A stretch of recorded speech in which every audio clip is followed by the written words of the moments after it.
Ok, a paz do Senhor, irmão Felipe. Hoje vamos começar uma nova série de estudos aqui no nosso canal.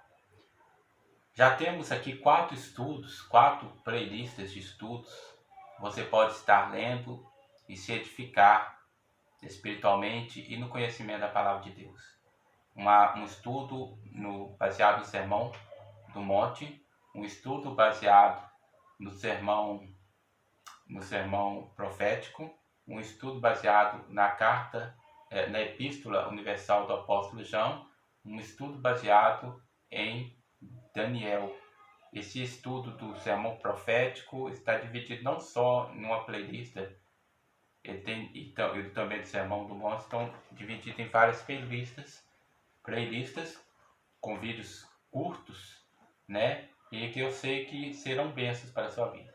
Entra lá, leia, medite, vai ser bênção mesmo para a sua vida. E nos ajude aqui com este novo vídeo, com essa nova série, de reflexões, esse novo estudo, que nós estaremos refletindo juntamente com você dentro do livro da carta do apóstolo Paulo aos Efésios. Amém? Vamos lá. Paulo, apóstolo de Jesus Cristo. Quem é Paulo, apóstolo de Jesus Cristo? Paulo era um fariseu que se moveu por um espírito de perseguição, um desejo, um zelo terrível de perseguidor, e saiu perseguindo a igreja. Mas aprove a Deus chamá-lo para que ele também viesse a ser um dos perseguidos. Aprove a Deus salvar a Paulo, aprove a Deus se encontrar com Paulo no meio do caminho para Damasco, quando ele ia para perseguir a igreja, e lá, ao se encontrar com Paulo, e naquele encontro lá, Paulo foi salvo, e ele já revelou ali ao irmão que foi orar por Paulo, para poder curar Paulo da cegueira, já foi orar por aquele irmão e dizer o seguinte, e Deus disse para aquele irmão que estava meio relutante de orar por Paulo: olha, vai, porque este é um vaso escolhido para mim, para fazer a obra. Paulo já estava sendo vocacionado, chamado ali para ser apóstolo. Por isso, vai ser dito mais nesse versículo: Paulo, apóstolo de Jesus Cristo, pela vontade de Deus.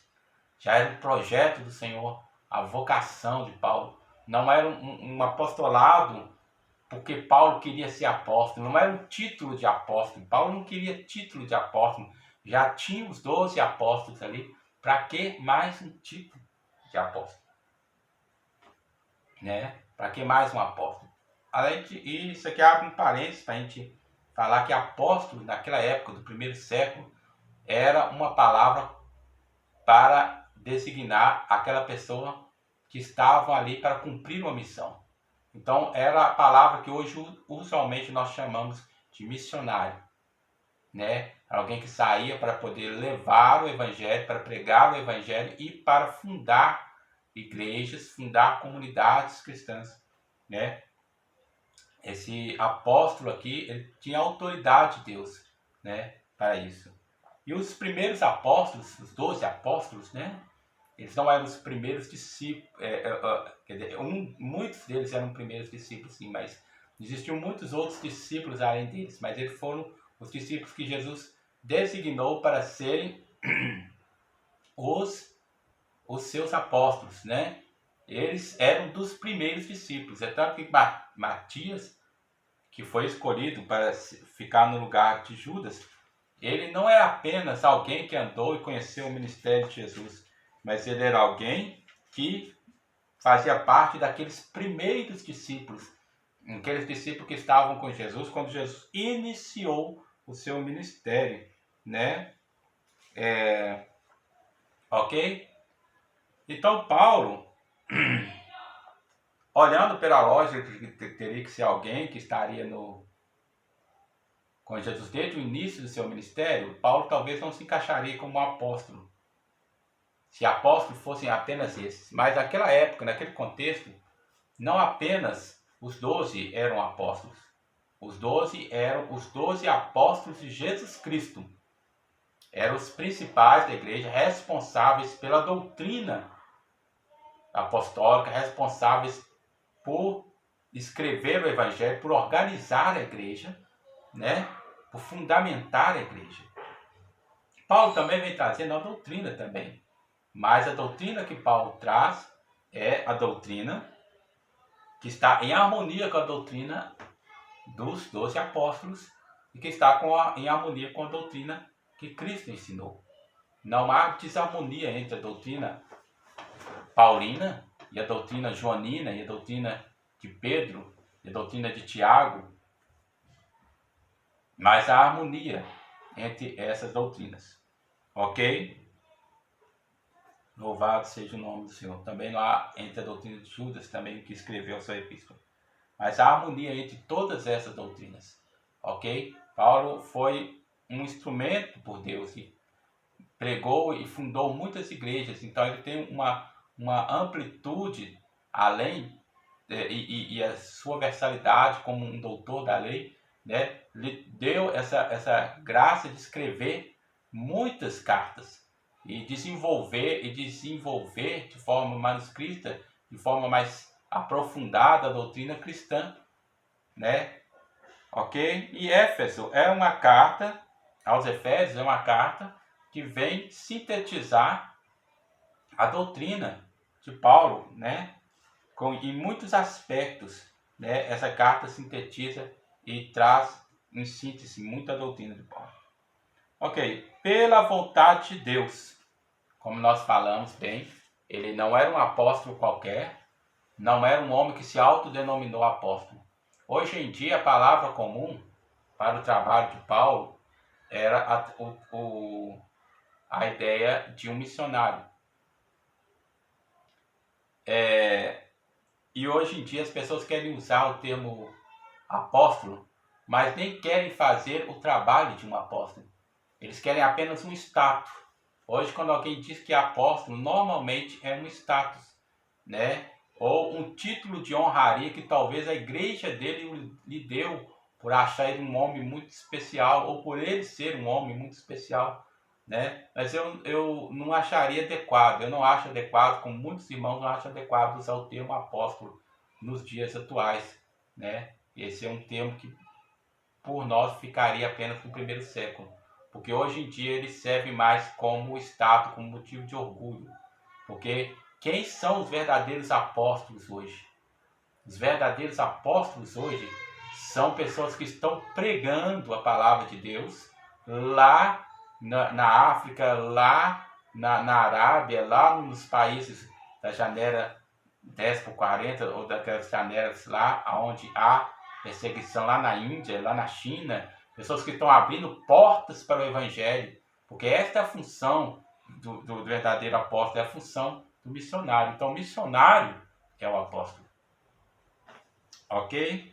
E, no entanto, ele não recebe, não se usa ao título ao missionário. Se fôssemos hoje realmente manter a tradição de usar o nome apóstolo, nós então usaríamos falar o seguinte: nós usaríamos então a colocar nos missionários o título de apóstolo, né? Ok? Aos santos que estão em Éfeso. Aos santos que estão em Éfeso. Sobre isso eu queria ler aqui no comentário Vida Nova. A Bíblia fala hoje, né, do irmão John Stott, né, a mensagem de Éfeso, que é um dos comentários que eu vou estar usando como apoio desse nosso estudo. Além de outros comentários que a gente já tem e usou em outros estudos, nós estaremos usando também nesse estudo. Diz assim: em primeiro lugar, são os santos. Não está usando essa palavra familiar para referir-se a alguma elite espiritual dentro da igreja, da congregação, uma minoria de cristãos excepcionalmente piedosos, mas sim a totalidade do povo de Deus. Eram chamados de santos por terem sido separados para pertencer a Deus. A expressão era aplicada primeiramente a Israel como nação santa, mas veio a ser entendida a totalidade da comunidade cristã. Então, ou seja, não somente naquela época a gente vê lá como no livro de Daniel, que a gente fez um estudo, onde falava lá o povo santo, né? Então se referindo ao povo de Israel. Mas quando se fala aqui no contexto de Éfeso, se fala o povo santo se referindo a toda a igreja, a todos os chamados por Cristo, eleitos de Deus em todas as eras, chamados para a salvação.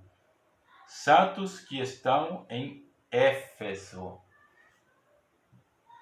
Eles estão na cidade de Éfeso. Então essa carta é primeiramente escrita aos santos que estão em Éfeso, não a uma comunidade exclusiva ali, né? Fiéis em Cristo. Essas pessoas são santos e ele acrescenta fiéis. São santos, fiéis e fiéis. Ou seja, não está querendo dizer que existem santos e infiéis, não. Mas está querendo dizer o seguinte, ele está descrevendo mais uma das qualidades desse povo escolhido, né? Fiéis, porque estão fidedignos, são pessoas que confiam no Senhor e se firmam nessa confiança em obediência ao Senhor. Né? São pessoas que creem em Cristo, são chamados por Cristo e permanecem no seu chamado, permanecem na sua vocação, não se movem da sua vocação, não se movem da sua fé, permanecem fiéis. Porque não é esse chamado do Senhor Jesus ser fiel até a morte, ou seja, permanece no seu chamado, permanece na sua vocação, na vocação com a qual a Deus te chamou, e dar-te-ei a coroa da vida. Vamos lá. Em Cristo Jesus. Jesus é o lugar onde nós devemos estar. Amém? Jesus é o lugar onde a igreja deve estar. A igreja deve ter Cristo como centro da pregação, o centro do louvor, o centro da oração, o centro da adoração. E também deve ter Cristo como centro da vida, porque vivemos para Cristo, vivemos em Cristo, buscamos a Cristo. Jesus mesmo disse de si: eu sou o pastor, eu sou a porta, eu sou o caminho, a verdade, a vida, eu sou o pão vivo que desceu do céu, eu sou a luz do mundo. Então em Cristo nós andamos, por Cristo somos iluminados, né? É o Senhor, é o centro de toda a vida cristã. E é a fonte de toda a vida cristã. Tire Cristo do cristianismo e você mata o cristianismo, ele deixa de ser um cristianismo. Ele pode até se autodenominar cristão. Mas se Cristo não é o centro, então ele deixa de ser cristão. Se outra pessoa, tiremos Cristo no cristianismo e coloquemos Pedro como centro do cristianismo, ou melhor que Paulo, né, porque ele era o que pregava. E aí, a nossa igreja deixa de ser uma igreja cristã e passa a ser uma igreja paulina. Como existe igreja mariana, para não entrar em mais detalhe, né?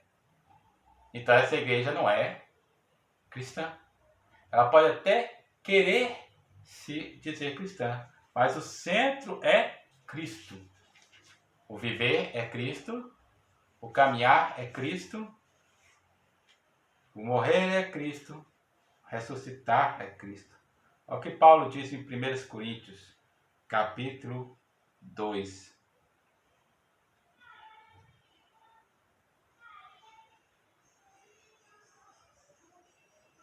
1 Coríntios, capítulo 1, na verdade.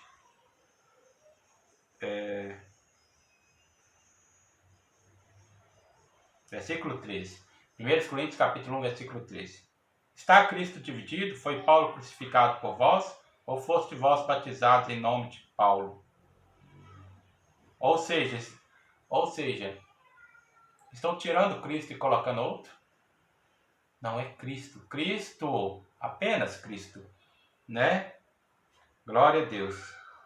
Em Éfeso, né? Ou seja, Paulo está escrevendo a esses irmãos em Éfeso. alguns manuscritos antigos, não sei se eu já falei isso aqui,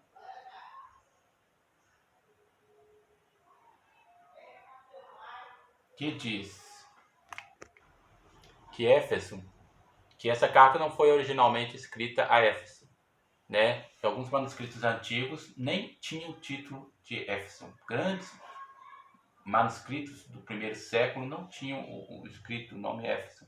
Então aí alguns criam uma nuvem de dúvida em torno disso. No entanto, a tradição da igreja defende que sim foi escrito a Éfeso.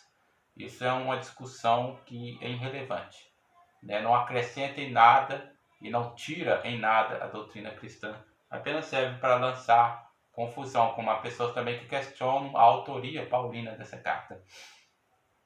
E levantam N hipóteses e N porquês, né? Isso também não acrescenta e não beneficia em nada.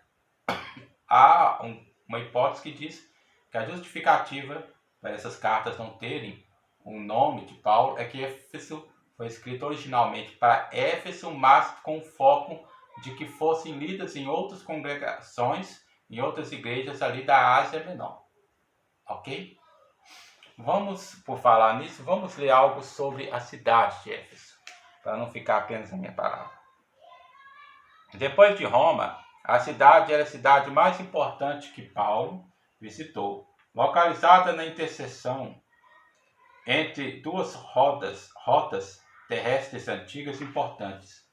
A estrada litorânea que levava ao norte a Troade e o caminho ocidental a Colossos, Laodiceia e mais além. Na extremidade ocidental da Ásia Menor, atualmente a Turquia, e com fácil acesso ao mar Egeu, Éfeso tinha se tornado um centro político, comercial e religioso. Ela fazia parte de uma das rotas principais, seja por mar, seja por terra, de Roma para o Oriente. Éfeso tinha um porto no rio Cáster, que desaguava no mar Egeu, motivo pelo qual a cidade, durante certa época, foi conhecida como o Atracadouro. E os cidadãos orgulhavam-se de seu papel como uma cidade portuária e uma porta de entrada para a Ásia. No século I, entretanto, o porto estava quase totalmente tomado pelo lodo, o que causou um certo declínio econômico. Uma grande fonte de renda para Éfeso era o grandioso templo de Ártemis, Diana, a deusa da fertilidade.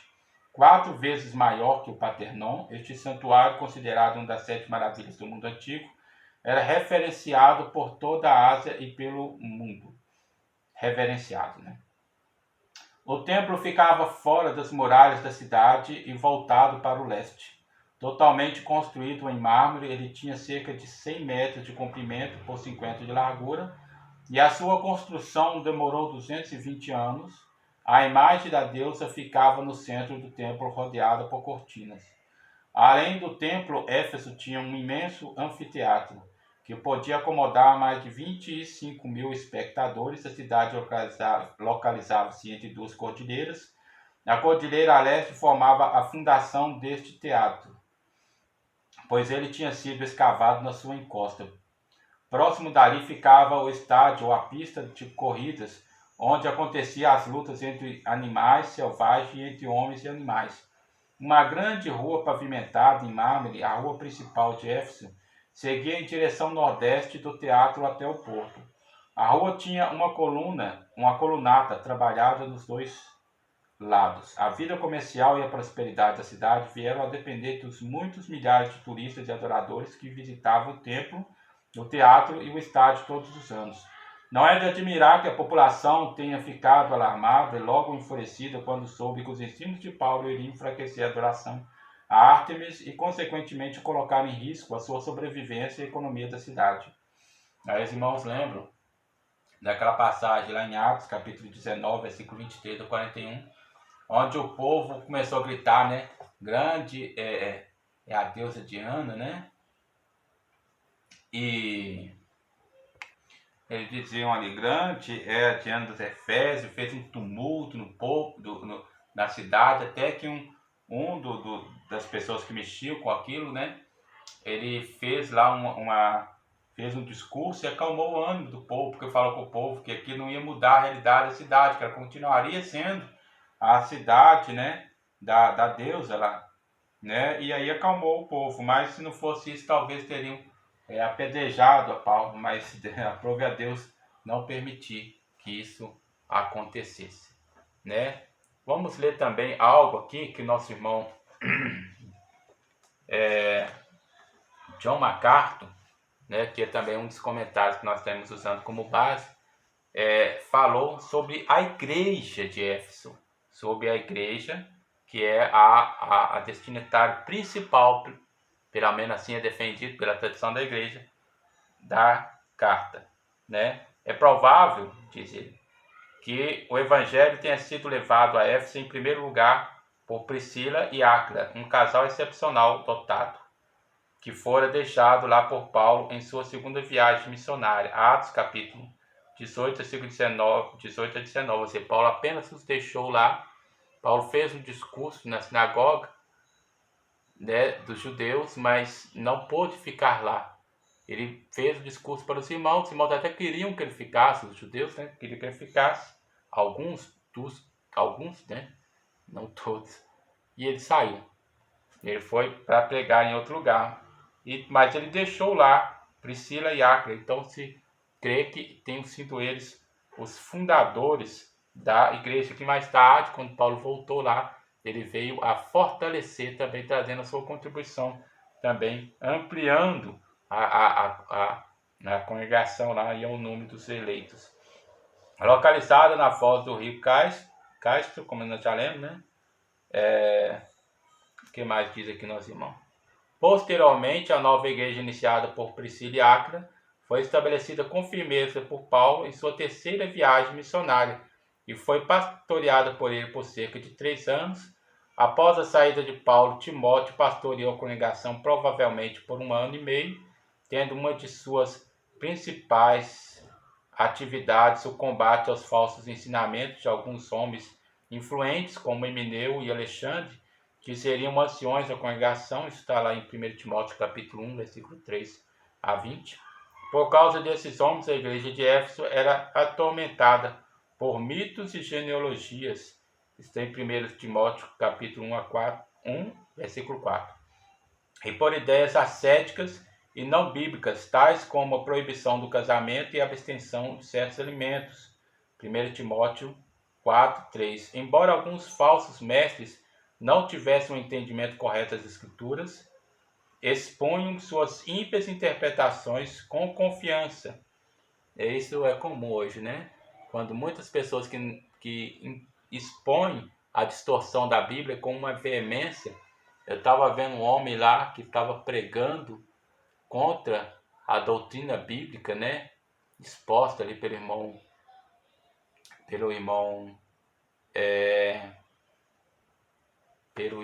André Valadão, quando eles falaram contra